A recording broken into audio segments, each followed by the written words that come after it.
Hello అందరికీ. కమ్మగా ఏమైనా స్వీట్ తినాలి అనిపిస్తుందా? అయితే చూసేద్దాం, వచ్చేయండి. ముందుగా స్టవ్ పైకి ఒక గిన్నెని పెట్టేసుకొని, ఒక కప్పు వరకు పల్లీలని వేసుకొని, లోపల వరకు మంచిగా వేగే వరకు వేయించుకోవాలి.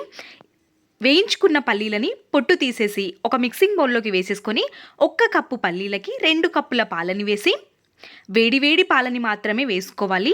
మూతని కవర్ చేసి 10 నిమిషాలు పక్కన ఉంచుకోవాలి. 10 నిమిషాల తర్వాత పల్లీలని మాత్రమే వేసి, తర్వాత కొద్ది కొద్దిగా పాలని వేసుకుంటూ మెత్తగా మిక్సీ పట్టేసుకొని తీసుకోవాలి. మనం పల్లీలు వేయించుకున్న గిన్నెలోకే 3-4 టేబుల్ స్పూన్ల వరకు నెయ్యిని వేసి, పల్లీల పేస్ట్ని కూడా వేసి మొత్తం దగ్గరికి వచ్చేంత వరకు ఉడికించుకోవాలి.